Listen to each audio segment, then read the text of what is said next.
Good morning. Good morning, everyone. I'm Roslyn Dawson Thompson, and I'm CEO of Texas Women's Foundation, and I'm thrilled to welcome you today, this morning, to our Leadership Forum series, a virtual series presented by AT&T. This is part of our overall leadership initiative, something that the foundation is close focused on, along with our other focus, which is women's economic security and economic justice. And surely in these current days and in this current time, the necessity of women being supported economically, and particularly women of color, is more acute now than ever before. So as we look at our leadership series and the necessity of more women in leadership roles so that those changes can take place, it's important, I think, for all of us to reflect on the opportunities that we have been given as leaders and to understand the paths and journeys of leaders who have set forth and done amazing things. And that's what today's forum is all about. So I'm happy to introduce you to one of my favorite people, and that is Tyr Suzuki. Tyr is the America's talent leader in EY. She is a big wheel in the business world. She's also the co-chair of our Economic Leadership Council, a former board member, and a wonderful, wonderful human being. And I'm so thrilled, Tyr, that you're the one speaking today with our Maura Women Helping Women Award winner for 2020, Dr. Beverly Hill. So Tyr, let me give it to you. It is such a pleasure for me to be here with you today to celebrate one of your remarkable recipients of the Maura Women Helping Women Award. EY is a long-standing advocate of the Foundation's mission, and we are so proud to once again work alongside you to recognize purposeful and powerful women who are lifting up women and girls in their work. I'm so thrilled to talk today to someone who has truly moved the needle on the rights of women and girls worldwide. Before I share Beverly Hill's bio, let me ask each of you a question, and that is, have you heard of the term gendercide? I have not until just recently, as I was learning more about Beverly's work. The United Nations Population Fund estimates that currently 117 million women and girls are missing, or in other words, dead. Each year, we lose almost 3.5 million women and girls to gendercide. So during the next 45 minutes or so, we will all learn more about this very important issue. Now to Beverly's bio, which is extensive. Before founding the Genocide Awareness Project, or GENDAP, in 2011, Beverly worked as a college lecturer and then as a studio artist, creating figurative bronzes and ceramic wall hangings. Beverly graduated from Duke University with a bachelor's degree and returned to graduate work in history. She's also taught at the University of Massachusetts and the University of Iowa. Beginning in 2000, she spent 3 years retraining as a sculptor, realizing a desire to work in the visual arts and specialize in figurative bronzes and clay murals. While still teaching at the University of Iowa, Beverly developed a strong interest in global women's rights. As a sculptor, she further educated herself on the subject and was astonished to learn that in many parts of the world, women and girls are so oppressed that they simply do not survive. Their premature deaths create a measurable dent in the global female population, with 3.7% of it missing. This staggering loss of life is a marker for the welfare of women throughout the world. Beverly believed more needed to know about this premature loss of life. So after establishing GENDAP, the all-volunteer team reached a major milestone in 2017. Opening a moving and visually powerful art exhibit that demonstrates the scale of gendercide using pairs of baby booties to represent the 126 million women who are missing. Now, to help these impoverished women, GENDAP paid 500 of them in 30 developing countries a fair wage to make the baby booties. In 2016, the team launched a girls' education program to help at-risk girls attend school. GenDAP now raises funds to educate impoverished girls in 6 developing countries, girls who otherwise could not go to school. I am so pleased to welcome Beverly. Beverly, I'm honored to spend this time with you and very excited to start the conversation. And I don't know if you are aware, but as a genocide survivor myself, when I was a young girl, your work truly speaks to my heart and my personal experience. Thank you so much for all that you're doing for women and girls around the world. Thank you so much, Tyr. I read a little bit about your biography and am moved and impressed that in one lifetime, you have moved from a Khmer Rouge forced labor camp to the boardroom of Ernst & Young. That is just a phenomenal journey. And at every stage, you have given back so much philanthropically. And I read that just last year you were a presidential leadership scholar. So congratulations on that. I too am honored to be talking with you. And before we start, I want to say that my team, our team, and I are so grateful for this recognition, and that none of this would have been accomplished without the time, energy, skills, and ideas of every person on the team. So they get the recognition as much as I do, and I am so honored to work with them. Absolutely. So before we get started with questions that I have for Beverly, I want to let all of you, our viewers, know that following the conversation, we would welcome you to ask questions. You can click on the QA icon at the bottom of the screen, and we'll be happy to answer your questions. So Beverly, let's go ahead and get started. My first question for you is, what compelled you to be an advocate for other women? Well, I had a long period of sensitization for reasons that I'll never understand. Abused women kept walking into my life, and I befriended them. I always referred them to professionals for help, but I was always on the sidelines offering friendship and practical assistance as I could. But the real turning point came in January of 2004. And I was in a cafe reading the Sunday morning New York Times. And there was a large section, all written and photographed by Peter Landesman. And the title was Sex Slaves on Main Street. And in 2004, we knew nothing about sex trafficking. We had no idea that it was occurring on such a huge scale, that it was so organized, that there were these large global rings organizing it. And I read that article and I was just completely shocked and horrified. And it contained several vignettes, stories of girls who had been trafficked outside their native countries. And they were so young. And this was in the day where we still read paper newspapers. And I was holding the paper in front of my face to hide the fact that the tears were just running down my face, and I was sniffling and sobbing. And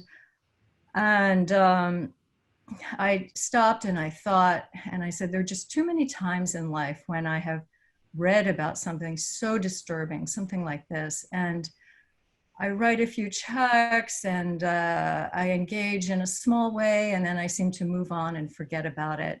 Mm. And I vowed to myself and to God and to the universe that this time I was going to do something about it. At the time, I had young children, and I really wasn't at liberty to throw myself into a project.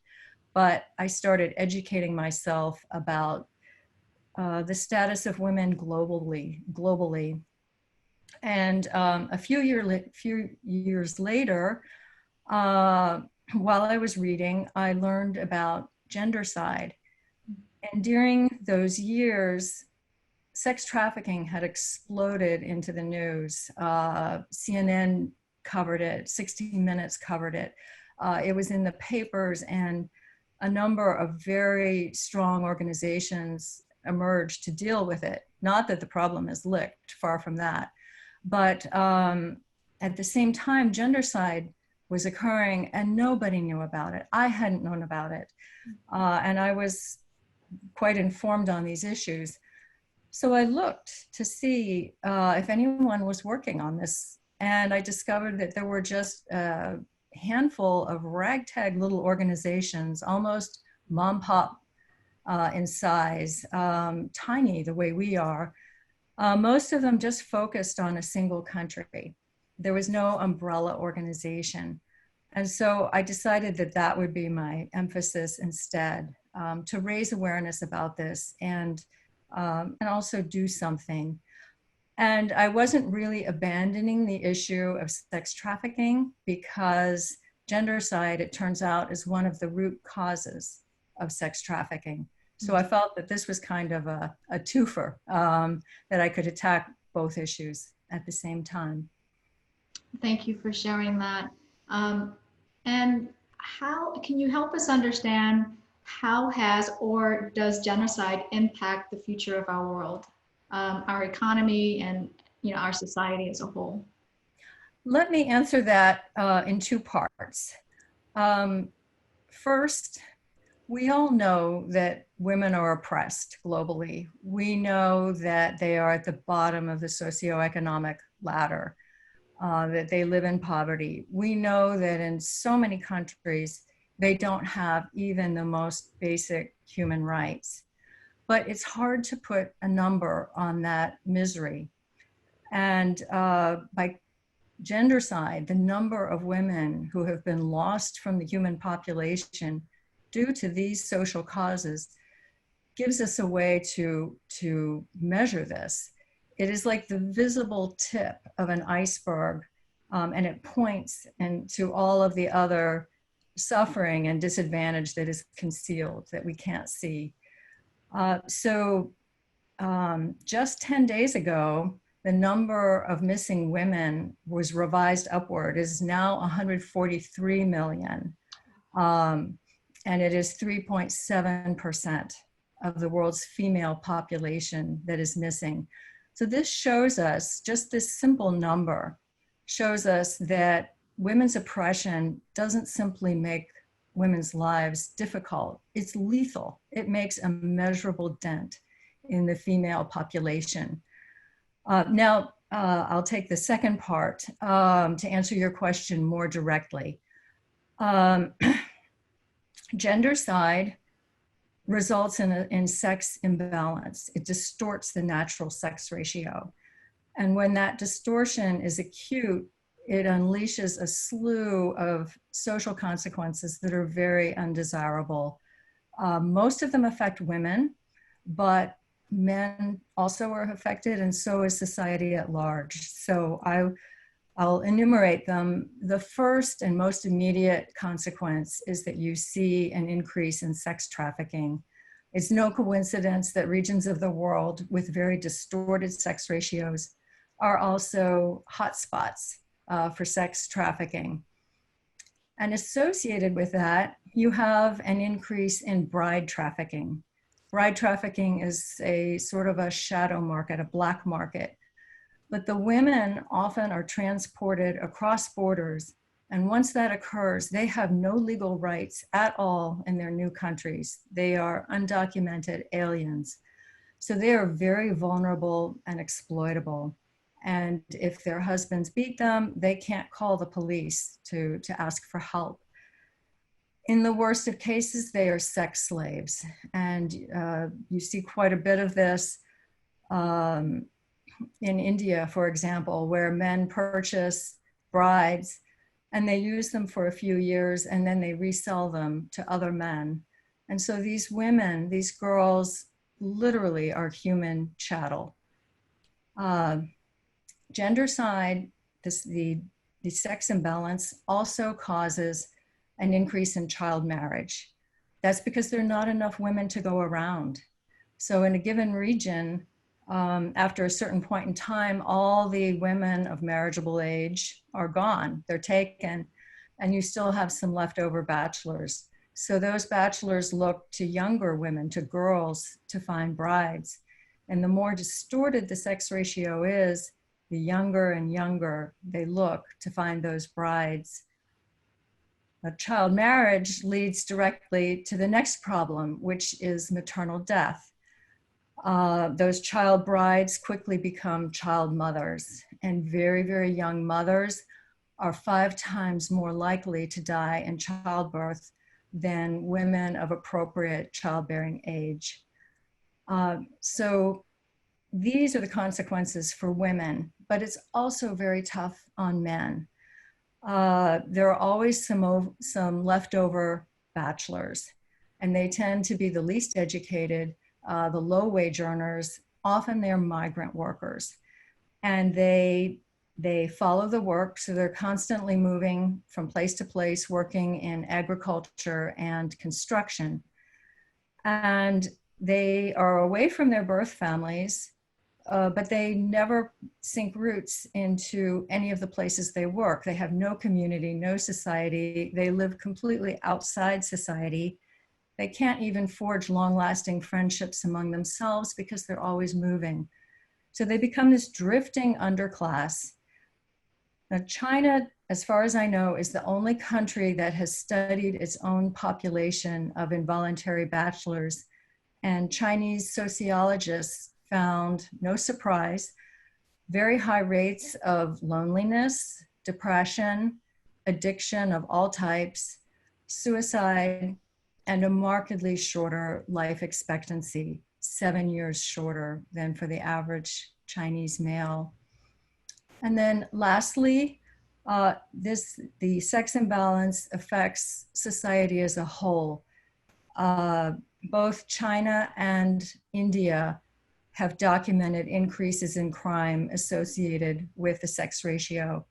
So in India, one study showed that the best predictor of the murder rate is the sex ratio. It's not poverty, it's not illiteracy, it's not urbanization, but the sex ratio is the best predictor of the murder rate in it for a particular state in the country. And similarly in China, Chinese scholars found that when in a given region there is a 1% increase in the sex ratio to favor males, that causes a 5% increase in crime. So the take-home message is that a normal, healthy sex ratio stabilizes a society and makes it a more desirable place to live. That is fascinating insights.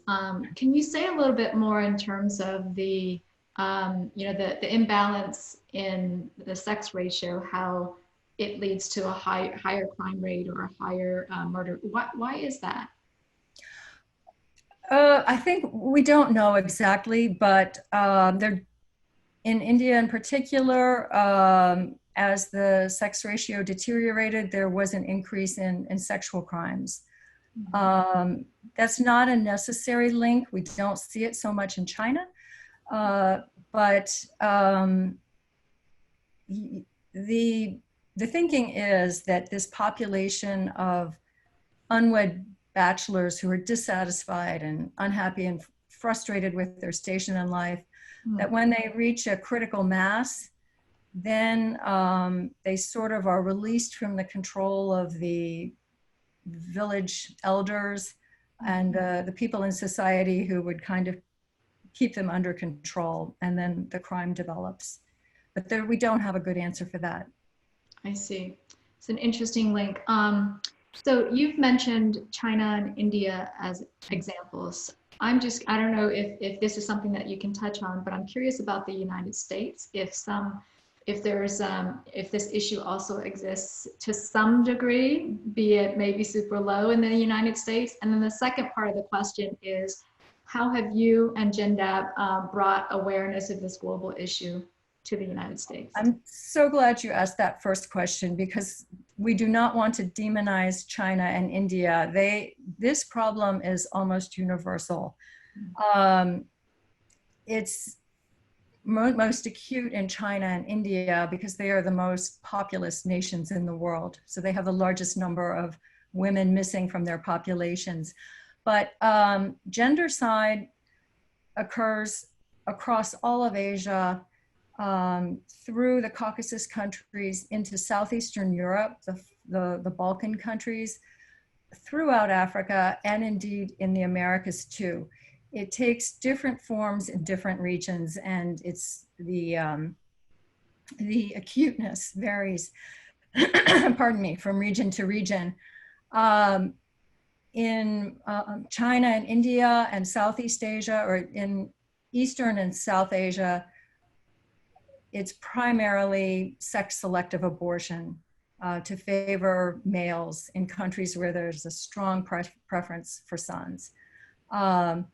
Elsewhere in Africa, for example, it's more often the perishing of older women. This also occurs in India and South Asia, but women, especially widows, don't have property rights or inheritance rights. And when they lose their husbands, rather than inheriting what the couple enjoyed together, all of that goes to the son. And if there are no sons, the widow still doesn't get it. It goes to the brothers of the deceased husband. So women simply perish because they can't access food and shelter. And that is a huge contributor to this loss of women. It's almost 30% is older women not living out to their life expectancies. Now in Europe and Latin America, femicide is the expression or the type of gendercide that you see, and that has exploded in the last few years. And we are sort of moving into that sphere. And then in the United States and Canada, we have the phenomenon of missing and murdered Indigenous women. And that is another initiative that we're developing right now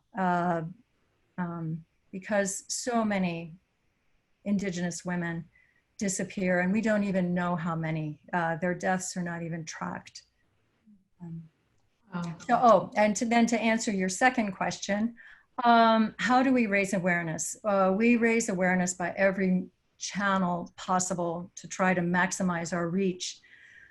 So film screenings, panel discussions, lectures, lots of public speaking, all of this on YouTube, a lot of other YouTube videos, a robust social media presence.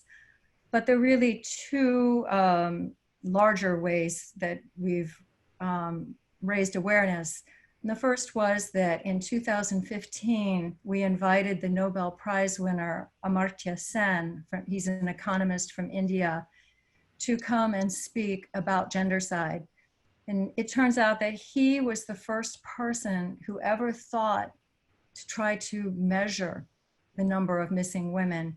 Everyone knew that in certain countries, people killed baby girls or they neglected them when they were young, but no one had ever looked at the population data. And he discovered that as of 1990, about 100 million women were missing from the world population.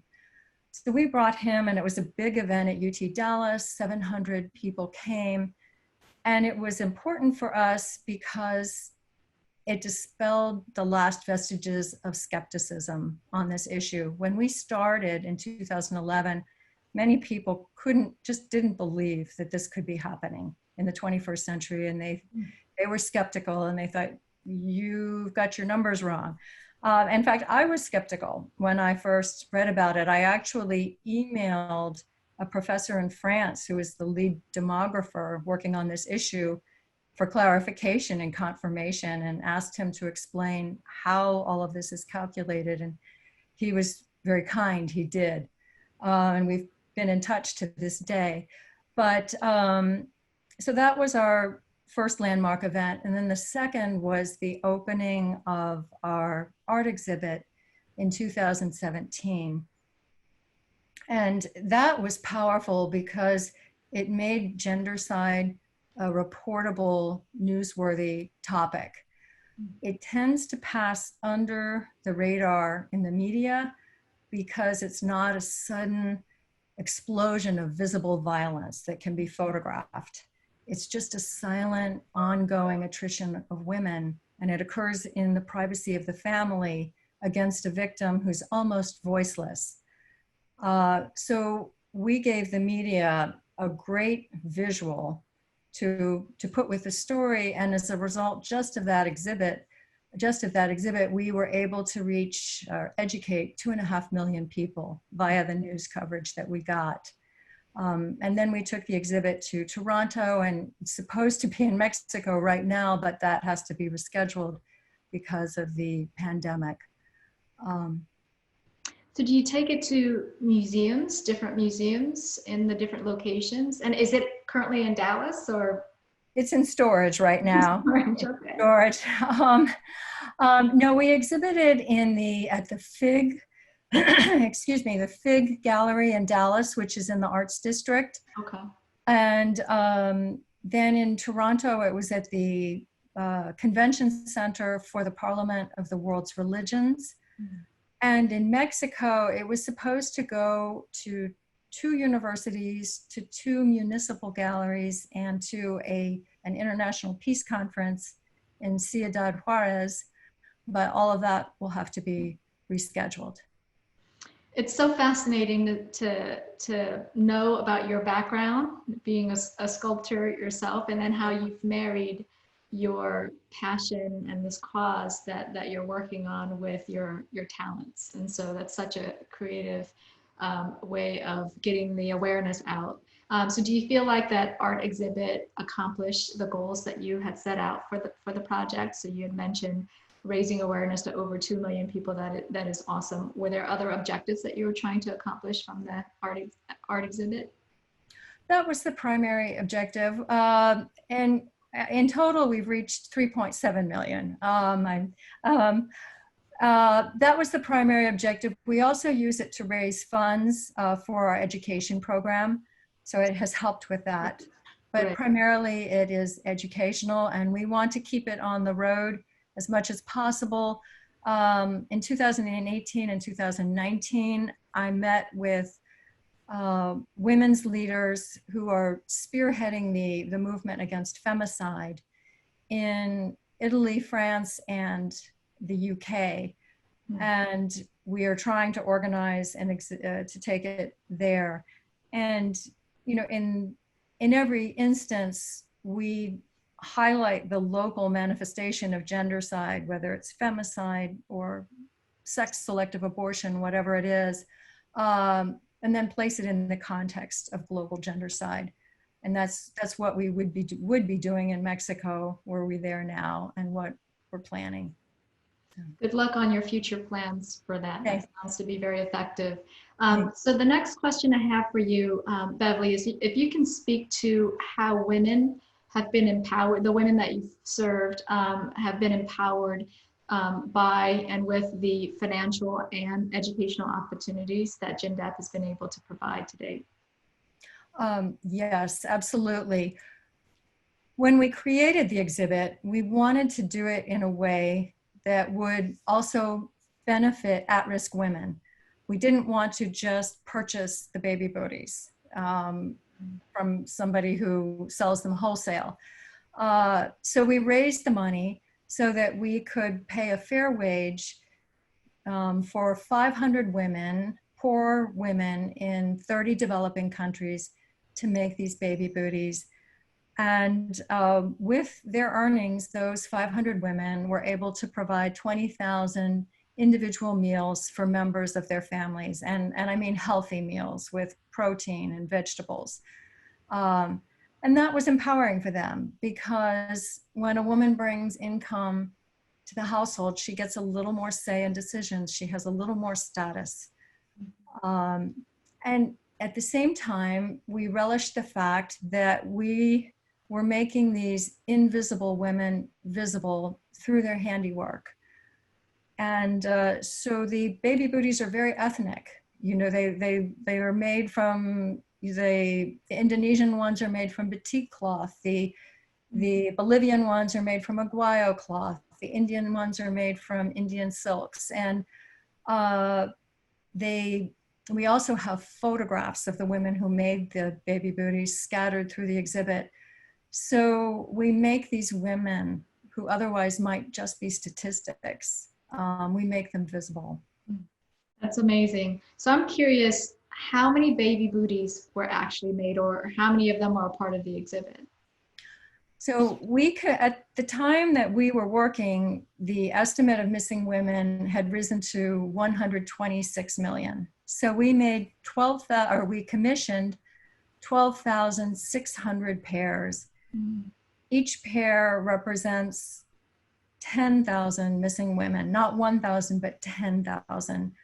And we arranged them in a floor-to-ceiling labyrinth that fills 2,000 square feet. I'm trying to give you an idea for the size of this. It's 2,000 square feet would be the bottom level of a very substantial house, just filled floor to ceiling with baby booties. And there's a pathway through them. And the density increases as you go through. And at the beginning, they're so beautiful. They're all decorated and ornamented and individual, like the women whose lives they represent. But at the beginning, visitors tend to notice the beauty of the baby booties. But as you go through, the voices of women ebb and flow, emphasizing the ephemeral nature of their lives. And the passageway narrows and the baby booties become much more dense, and it becomes a little bit claustrophobic. And you realize that this is more of a mausoleum, that it is, it is something that it is macabre. This is horrible. And I've forgotten your question. I'm not sure I answered. Oh, no, you're answering it. You're answering it. I see some chats here that our viewers are interested in seeing pictures of them. So just super quickly, what can we Google? Can we Google baby booties art exhibit, and will that come up? Best way would be to go to the homepage of our website. Okay. Excellent. It's GenDAP, which is short for Gendercide and then Awareness Project, gendap.org. And if you scroll down to the bottom of the homepage, there's a video of the art exhibit, and it'll give you a very good idea of what it looks like. Excellent. Thank you for that, Beverly. So one last question that I have for you is, what impact do you believe that the Texas Women's Foundation has on the lives of women and girls, based on your knowledge of the foundation and your interactions with us? And have you seen the Texas Women's Foundation lift up women's leadership and ensure opportunities for all women to succeed? I love what the Texas Women's Foundation is doing, and I have for many years. And I'll highlight just one part of what you do that really struck me. And that is, you produce this report on the status of women. It used to be in Dallas, Fort Worth, and now it's for Texas. I think this was the third or fourth report like that you've done. And I've read them all. And I listened in when Dina Jackson summarized the most recent report. And there are 14 million women in Texas. And as she said, the typical woman is age 36. She's urban. She's a woman of color. She's making less than $35,000 a year. And she may well be a head of household. And through the research you've done for these reports, you've identified 4 building blocks that she needs, possibly 5, to thrive. Housing, education, healthcare, childcare, and sometimes you include personal safety. She can't be living with a violent man. And through the giving that you do, through your partner organizations, you provide the missing block for a lot of at-risk women in Texas. Often most women don't have all 5. There's generally one missing. And so you give grants to your partner organizations to provide that housing, that access to healthcare, the education, the childcare, to get that woman into a safe situation. And I think that is just a beautiful, beautiful thing to do. And you do it very intelligently, in a very smart way, so that it's very, very effective. And yes, you do encourage women's leadership through your economic leadership program for women, through these Maura awards that you give. So it's a fabulous organization, and thank you for all that you do. Thank you, and such important work that we're all proud to be banding together to take forward. And thank you for your the collaboration with you as well. So Beverly, this has been such an insightful conversation. Thank you for everything that you've shared, and it's been a huge pleasure for me. And now I would like to bring back our amazing Texas Women's Foundation President and CEO, Roslyn Dawson Thompson, who will help to field questions from our audience today. Roslyn. Thank you so much. And Tier and Beverly, what a fabulous conversation. Oh my goodness. I've been writing notes like crazy about different things that Beverly has highlighted. And I even knew some of these things, but just to hear them said again is so profound and so incredible. One question was relative to the femicide issues relating to Mexico, Brazil, South and Central America. Could you elaborate a little more on what do you mean by femicide, as in women's lives don't matter, therefore they're easier to kill and discard? What are the underlying themes of femicide, and particularly from our friend Maria Esteves Jaramillo asked the question, what are the underlying realities in the Central South America, Mexico? Well, one of the things that astonished me was how prevalent femicide and violence against women is, even in for the upper classes. I had imagined that it would be that, of course, we know this occurs across all social strata, but I was expecting much more in the lower classes. And yet in Mexico, for example, almost half of all women, regardless of social status, have experienced some type of violence from a male partner. So there is a culture of machismo there that is very hard to uproot. And secondly, the crime is not punished. I know more about Mexico than I know about the other countries in Latin America, but there are 10 women a day dying in Mexico through femicide, at the hands of males. And just a handful of those crimes have been prosecuted to date. There is so much corruption. That's one of the problems. You can pay off an official and you won't be prosecuted. There's a lot of corruption. And then there's a feeling sometimes that, well, this woman was out of line. She deserved it. Look at what she was wearing. Or, she was flirting, being flirtatious, or she just was not obeying her husband. There's often a feeling that women have it coming to them. And as a result, there's not a whole lot of interest. Women are galvanized now. In the last 2 years, the marches in Mexico City on International Women's Day and the Day for Elimination of Violence Against Women have been enormous, huge, a lot of anger. But that is fairly recent. And there were marches like that throughout Latin America. But until those governments get serious about prosecuting this crime, I think it's going to continue. We also need to change hearts and minds, attitudes toward women. That is very, very hard to do. It's very hard to change the culture.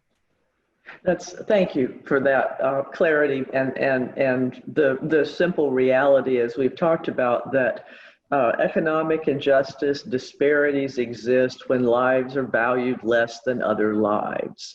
And we see this right now in the racial inequities that have plagued our country for hundreds of years. We see it in gender inequities that have plagued the world for thousands of years. And the opportunities we have, which is why I so admire your work, Beverly, is in elevating awareness of the repercussions of these feelings, these sensibilities, the repercussions of disparity that ultimately end up in suffering and death, or in, just marginalizing entire populations. I was very struck with what you said about the largest populations that are affected by gendercide in the US and Canada are Indigenous women who literally have no supports at all based on our own government and the way that we have marginalized all of our Indigenous populations, as has Canada, and are only now awakening to the repercussions of that. So that was some very profound statements. Ross, can I ask a follow-on question to Bev real quick? Beverly, this is such a massive issue worldwide. I'm curious about whether we're making a dent, of all of the work that's out there right now. Are we seeing the mortality rate of women decreasing at all in any parts of the world, or is it continuing to increase and we're not seeing that dent being made? 3.7% of the female population has been missing for a long time. I guess if you go back to 2000, it was 3.5%.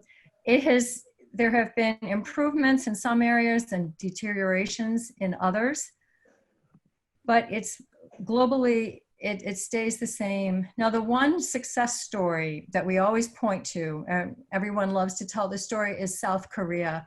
South Korea was as afflicted by gendercide as any other country.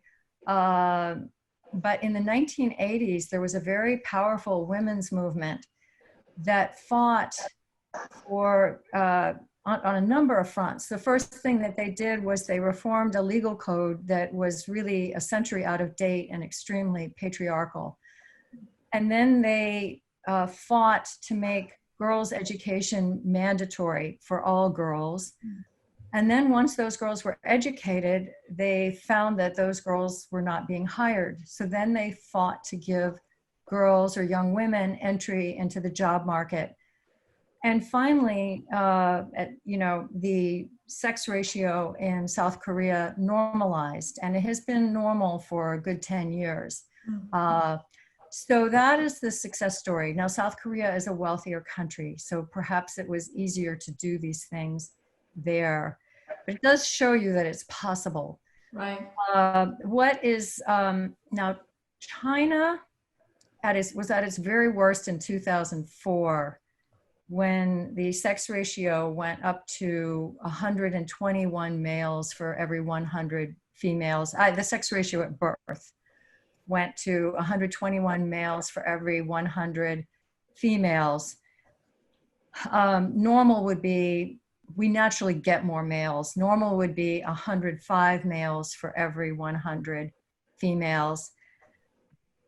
And China began some fairly aggressive policies to try to build the status of women and to stop this. And they've been able to move the needle one third of the way back to normal. Their sex ratio at birth right now is about 115.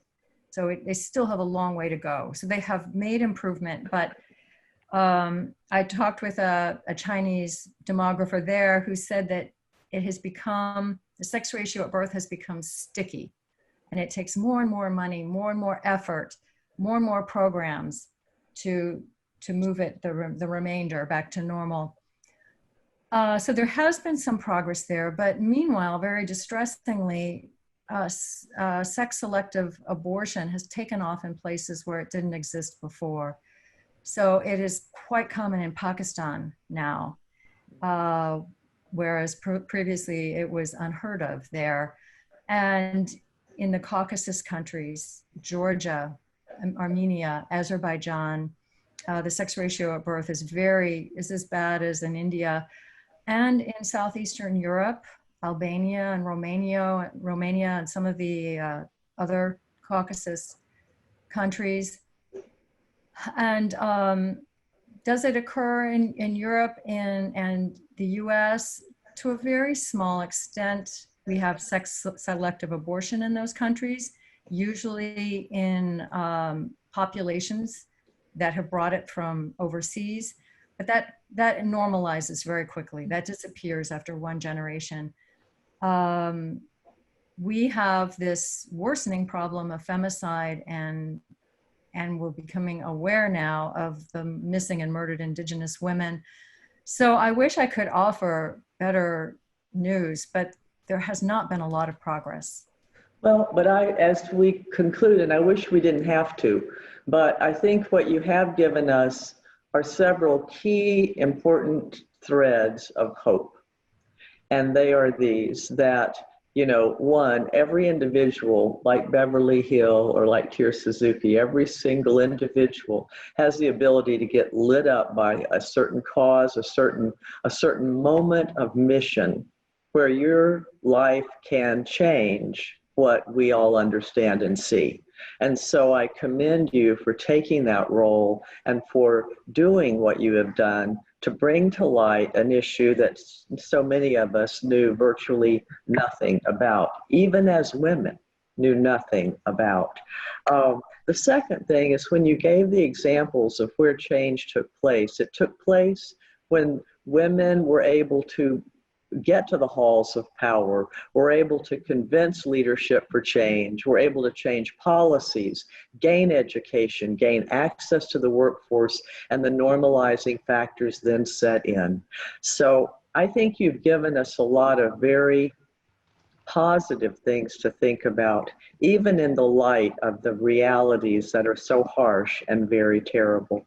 So I thank you for informing us, Tier. I thank you for your wonderful leadership that makes changes every day, and for your support of us at the Foundation, Beverly, for all you've dedicated yourself to. And to everyone who's been on this call today, I hope we all can take away a sense of commitment to the changes that we individually can make in this world. I want to thank our sponsors again. I want to thank AT&T for supporting this Maura Women's Forum work for us, the Leadership Forum work, and our Maura Award winners, Beverly, and all of the others who are extraordinary women in their own rights.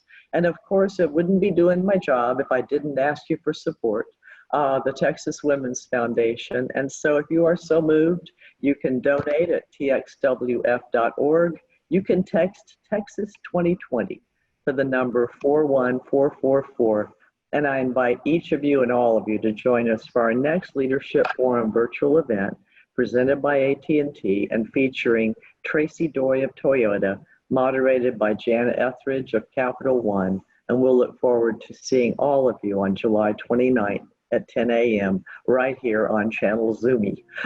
So again, with that, my sincere, profound thanks to Tier, to Beverly, and to all of you for being with us today. Thank you.